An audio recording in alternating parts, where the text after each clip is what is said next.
Yo, it's your boy K Sleaze, the God. We here with the motherfucking mayor. I'm the ambassador. I'm in the field, my boots and 10 toes down. Yeah, Chaos Radio. Shout out to the whole team, the whole staff. We moving. My nigga Menace. Menace, man.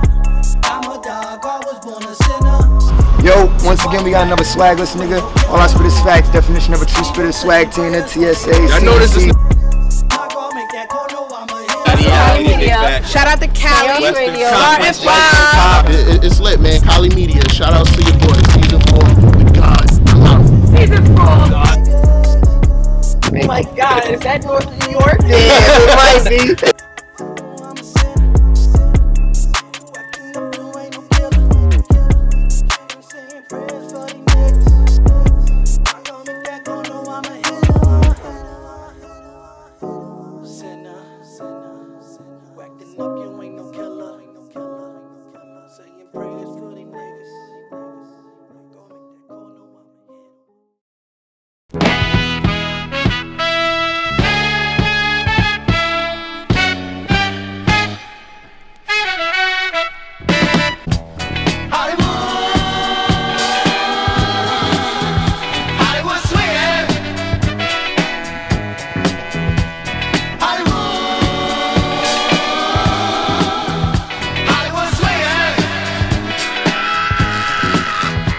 We are here at Hollywood Squares. If you're there, I'm Hollywood, T-Wize, and we got season 5. Keep it alive, my man.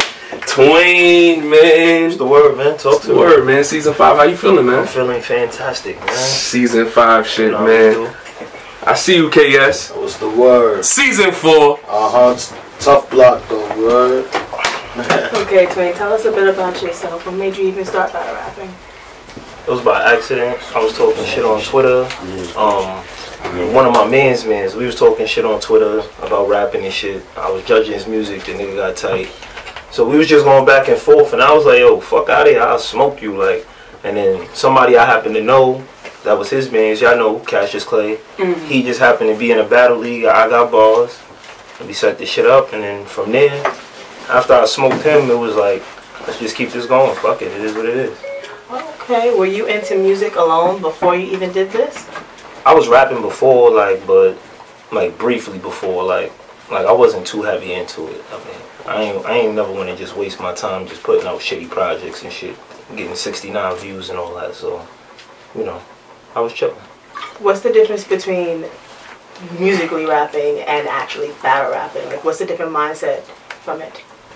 Like music rapping, like you try to be like an artist, so you try to make the best music that's possible. Like, so I know I could put together the best raps, like, or the better of the raps possible. Like music, like that's some shit you gotta grow and learn how to do. Like, and like I said, I don't want to just be putting out a tape getting like 5 views and 2 shares. Like, I'm trying to be on. Like, you gotta get that going. So, you know, over time I just learn more about that. I mean, that'll be coming soon. So. Okay. Oh, so you have an album getting ready to come out soon? I got a couple tapes that's gonna come soon. Yeah. So, yeah. Okay. So once you started battle rapping, you saw like immense change in your career when it came to music? Nah, actually it distracts you. Like for me personally, because you be putting so much time into making like bars for people and sitting down thinking about it and studying. Like you take your mind out of the function that you need for battle rap to come up with the best bars, because all music don't have the best bars. Like sometimes you trying to invoke emotions and feelings, so you doing melodies and all that. With battle rap, for me personally, I want to have very good bars. So I mean, it just takes me out. That's why I've never been able to really focus the way I want to. So. Okay. Well, you're much a pen person. That's what everyone seems to refer you as, a pen. What do you think it takes to have a very strong pen in battle rap? And who do you feel like is overrated when it comes to pens and underrated when it comes to pens? I can't tell nobody nothing about how to be a better pen, because I feel like I just became a pen. Like, I was trash. Like pen-wise, I was trash. That nigga was trash. You know what I mean? Like him and his brother. Okay, what's one of your worst bars you ever came up with?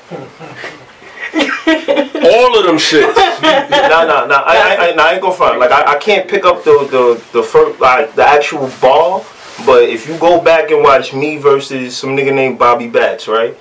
In round 2, I had like a scheme, right? That shit was so trash. Like I be looking back, like, what the fuck was I thinking? Like, yo, like, come on, like. So, like, I mean, right there, like, in between the round, that was probably like my worst collection of balls ever. Like, I mean, but I can't really think of the worst shit I ever said. I mean, everything you said to Hollywood was trash, nah, bro. my shit was fire. Everything you said to Hollywood was trash, bro. That shit was on fire. It was so fire, y'all niggas couldn't catch it. Y'all niggas just like, oh, they like, oh, this nigga's rapping out this world, man. Like, we just gonna wait for camera, man. It's alright. So. Okay. So now you're officially Collie, right? Yeah, no, because you know they got rules, so you know my 3rd battle coming up, so you know. Okay, but what you feel? Yeah, I'm Coliseum. I bet. But I know that you used to battle somewhere else before you got here. Yeah. Okay, so can you tell us a bit of where were you before here and how was that experience before you came to Coliseum? I battled 2 places prior to this. Like I was battling on I Got Balls and I was battling on UW. Like, but I started at I Got Balls, and then like from putting in work there, I started battling on UW and shit, like getting bigger looks and all that. But I mean, just over time, like the situation didn't just seem like it was for me, you know. Like I mean, it was like I just felt like it was a decision I had to make for my career was to not battle there no more. Because I just didn't see nowhere for me to go anymore, so I had to make a decision for me. So.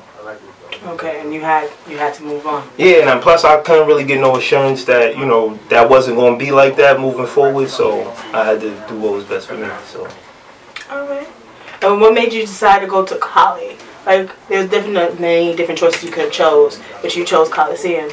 Why did you choose it, and how do you feel about your decision where you are right now as a battle rapper? No, that's a fact. I had like mad choices. Like I could have went to mad different leagues, but like I just stood back and watched, and it was like, for one, the competition. I needed that. That was just one thing I felt like, damn, there's unlimited people I could battle over there, like with different skills and different kind of people that they consider good, and I felt like people was good bringing attributes and shit that I ain't have. So I was like, damn, that's one thing. And then like just the togetherness, like that was something that I needed because I didn't battle on big stages before, and like that's why I be trying to tell other people, like that shit is fun and cool when you get there. When you get there by yourself, it's not that cool. Like you really by yourself, and when you, especially when you got to teach yourself everything going into those moments to where everybody is like, damn, you representing us, but nobody else ever did the blueprint. It's a lot different. So I just like the togetherness. So it was like that was the appreciation. So, you know. No, I understand that. I mean, yeah. It's really dog eat dog out there, and you finally came into some place where you feel like they understood you and the things you could bring to the table. That's a fact. All right, I hear that. All right, so you were just talking about togetherness. Now I know that you are part of the group, right? Facts. Called Tough Block. Right. Can you tell me a bit about it and why was it even like established? Is there any leaders? First thing, I mean, I don't have a leader, so I mean, as far as I'm concerned, nobody else has a leader. Everybody else makes their decisions.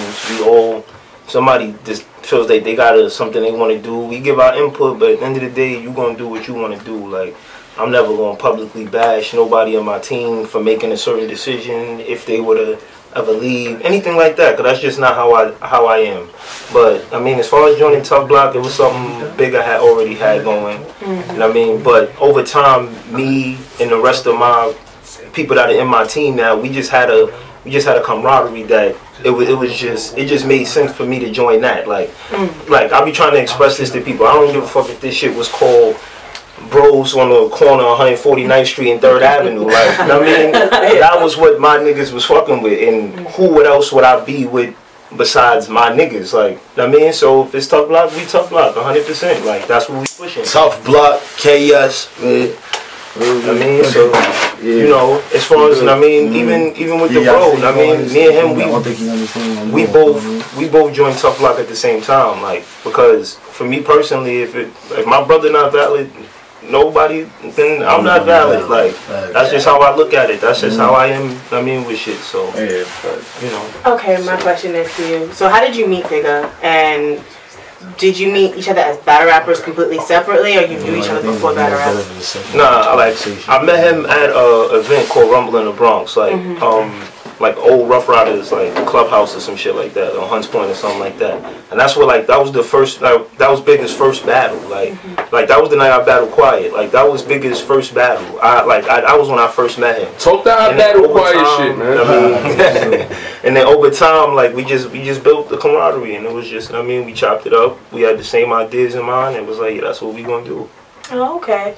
Well, actually, speaking of Quiet, since you already brought him up, how does it feel seeing so many people from your past before you were Coliseum now here and in different areas of their career, and now that you're coming in, like how does it feel having to now face these people down your path and looking at where they are compared to where they were when you were with them in the other leagues? Like it's funny because like battle rap is like real life. Like this shit don't move at, everybody don't move at the same pace. We all not in the same places. Like, it just ends up like that. Like, I mean, the same person you started with 2 years ago, we could have different paths in between and then ultimately end up in the same place. But then that's how I also feel like it was also a bigger thing for me. Like, damn, why is all the people that was where I was at, I mean, I've been to places I've been, are at this place. You understand what I'm saying? So it was even easier to follow. Like when I was trying to find my decision of where I'm going to make my next league, my battle league, because the people I done battled already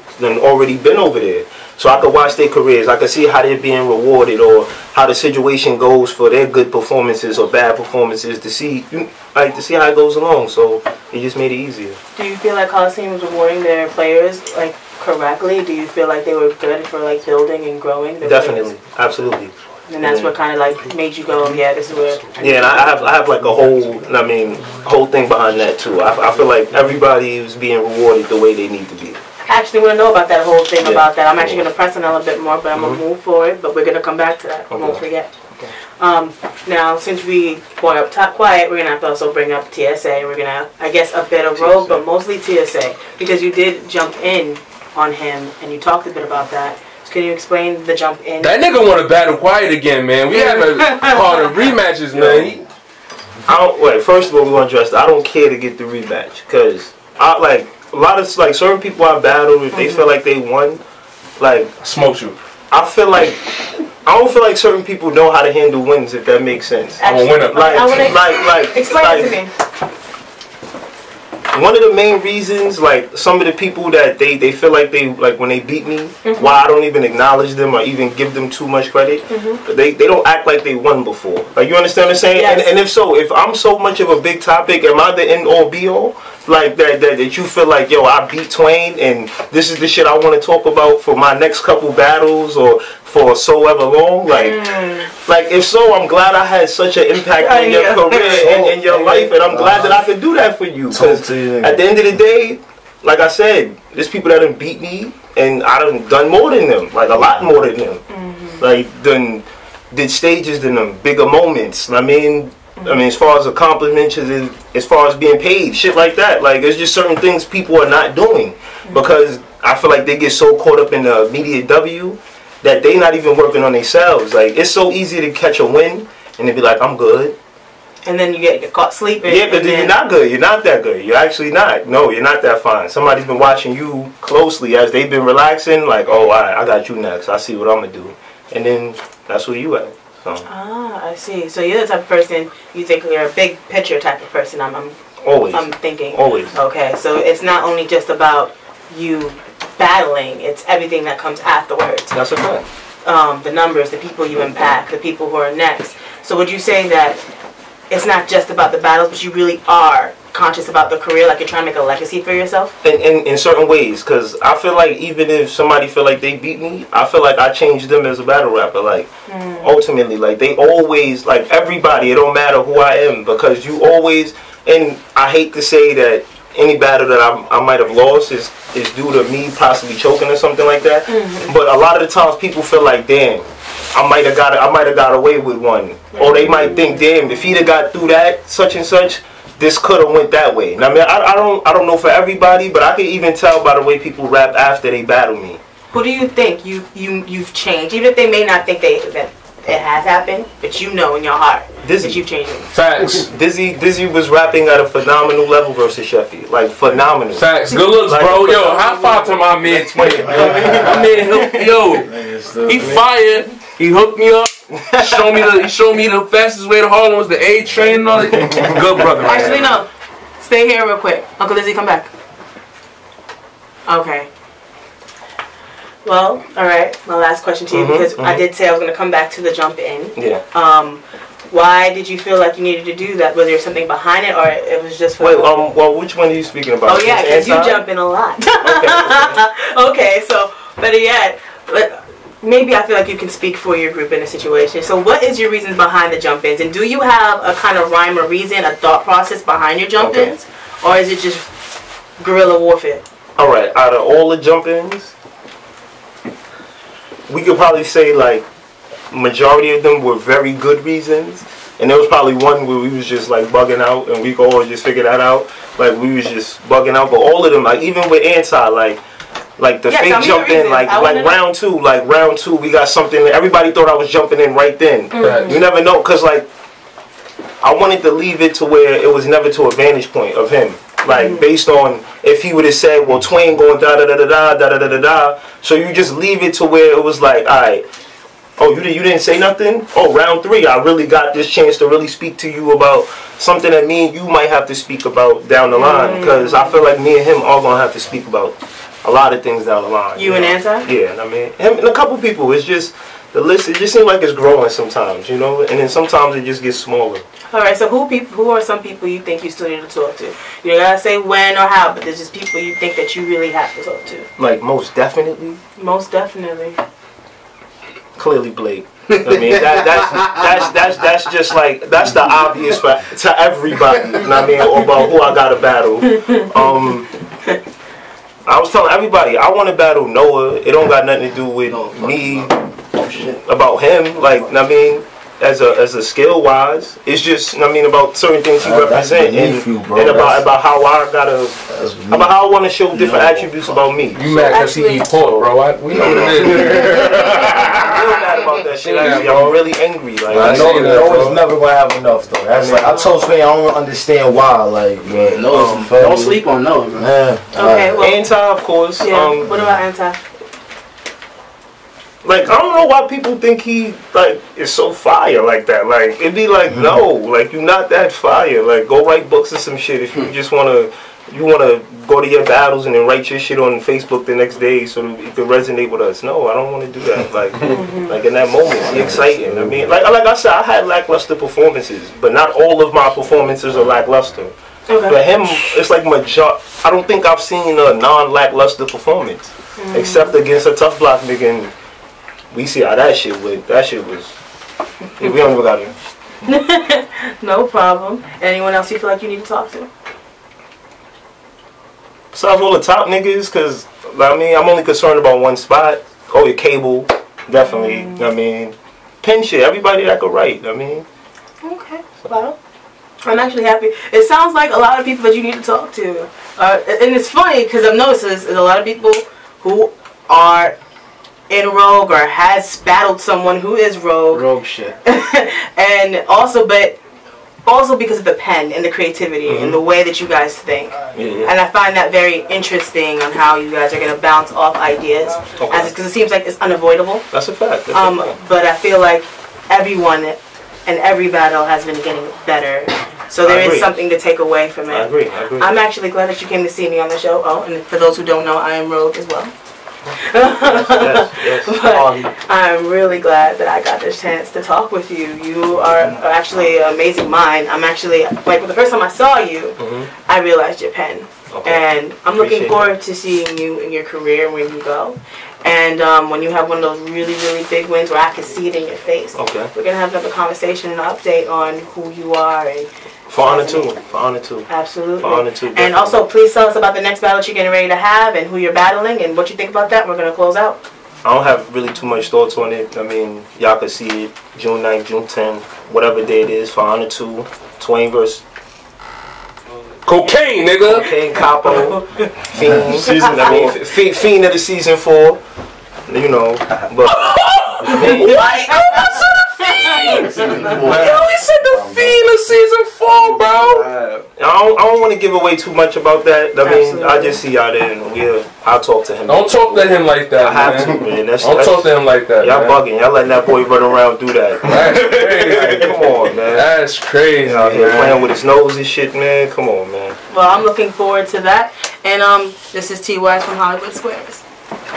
All right, we're out of here. Yo, what's your man Tower here? My man. Austin Ave in the building, you know what I mean? We bringing to you the All Bars exclusive. Power Tower. Straight up from Cali Media.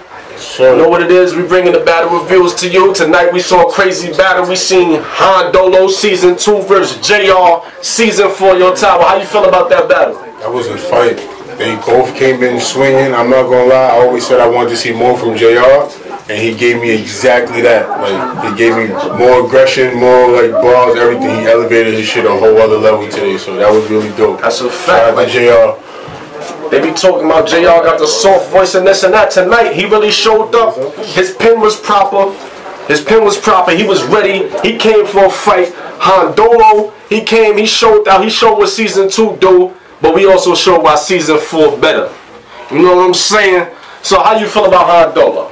Hondolo came with some fire too. I'm not gonna lie, I've never seen him before. So for my first experience watching him battle, that was really fire. Like, he really came with some fire. I didn't expect that. Yeah, I honestly think that was the best Hondolo. I think that was the best Hondolo I ever seen, man. Hondolo, welcome back to Coliseum. Welcome back. Just glad to have you here, family.